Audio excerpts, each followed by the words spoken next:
Hey guys, welcome back to another tutorial. Just a little one today, but it is a little stunner. This is a 5-inch round and it's already been covered in sugar paste. Please check the rest of my channel and the description box for links for all the basic tutorials such as recipes for cake, buttercream, ganache and how to cover a cake in sugar paste. First thing we're going to do is add our little green ombre. I've just filled my airbrush with some green water-based airbrush colouring. Everything I use will be linked in the description box, and it doesn't look like I'm doing anything here at the moment, but there is green being very lightly sprayed 2/3 up the cake. I want the top to be white and progressively get deeper green towards the bottom. So you start 2/3 of the way up with a very light spray, just circling and applying more colour to the bottom third. The key here is to go very lightly and add it in layers, and stop before you think you're done, because sometimes you can overdo it and the colour will deepen as it dries. But I'm happy with my ombre here, so I'm adding some white to the board using the toilet seat method. Again, this is always linked in the description box and it just gives you a nice clean finish around the bottom of your cake with minimal use of paste. Now I'm adding Tylo powder to some sugar paste. Tylo powder helps stiffen your paste and makes it dry a little bit quicker and harder.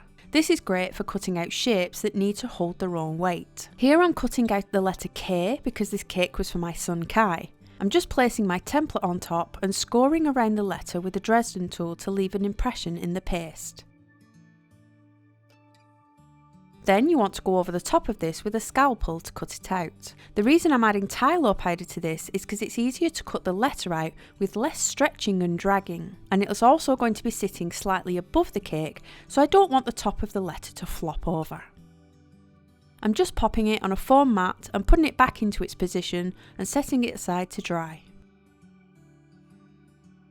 Next I have my drawing of Winnie. This will work for pretty much any character you like, and I'm just flipping it over and transferring the same design on the back of the greaseproof paper with a pencil. This is a very old school transfer method, which we've pretty much all done in school.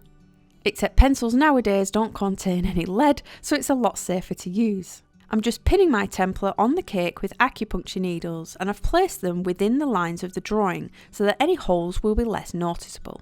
I'm then just following the shape again with a pencil to transfer that line onto the cake, which gives you a more prominent shape to follow with your paint. I'm then going in with a very fine paintbrush and some dark green gel colour, just mixed with a little bit of water to carefully add the design.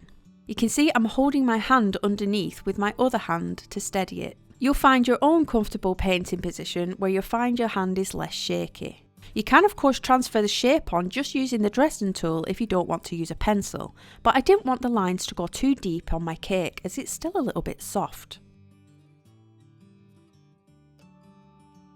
Now I'm freehanding some stems. I'm just adding them here and there where I think they look best. For the leaves, I'm using the tip of my paintbrush for the end of the leaf, and then I press down to flatten my bristles out for the fatter part of the leaf and then ease back off again for the leaf stem.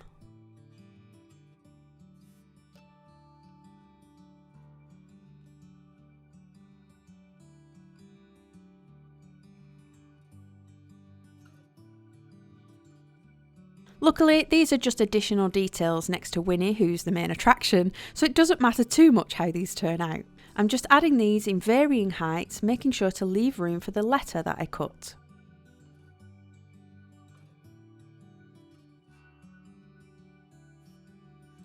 Back to the paste again, I'm just rolling out some white and grabbing some various daisy style cutters.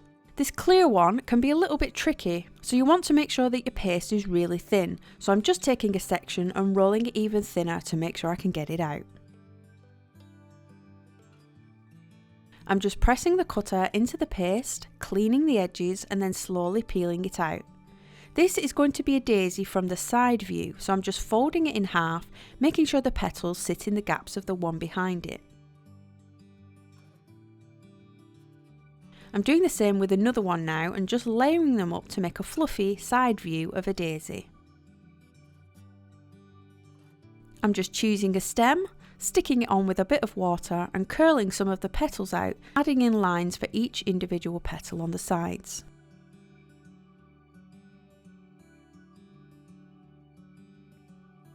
I'm then taking some green paint and just adding a little bit where the flower meets the stem.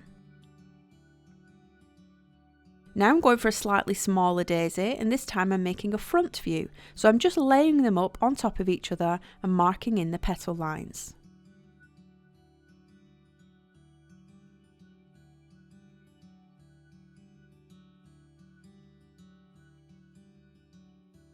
Same again, sticking to the end of a vine with water, curling out the petals to add a bit of 3D element to a 2D design.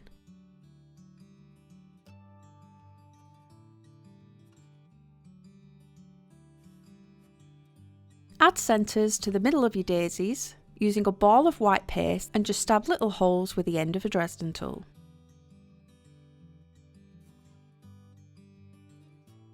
To finish off the letter, I've rolled out my paste, leaving it quite chunky, and I'm creating a gold paint with gold lustre mixed with lemon extract. This is what it looks like when it's a little bit runny, and as the lemon extract starts to dissolve, it leaves behind a slightly chunkier paint which gives you more opaque, shiny gold.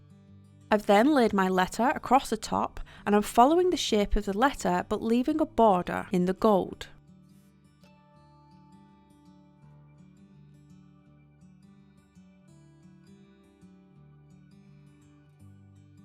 Now, most people would just leave it here, but I'm a bit of an annoying perfectionist and I just have to paint the cut edges in gold. I don't know why I have to be so intricate about it, but it's just something I've always done. Whilst we have the gold out, we can go in and do the centres of the daisies. I'm then adding my letter where Winnie's sort of eye line direction is and sticking it above the tear. Lastly, I'm going back in with my green paint to add some tiny little bees. I'm doing these last as I can get them to interact with the letter by going behind it. And that's it! I really love this green ombre and can see it being done in so many different characters and colourways, just using the outline of a character, such as a purple ombre for Rapunzel and maybe a blue to green one for Ariel. It might be simple in terms that there's no modelling, but I just really love this style of design. So if you do give it a go, please tag me over on Instagram because I would love to see it, and leave me a comment below on which character you would have on your cake. Thanks guys, see you in the next one.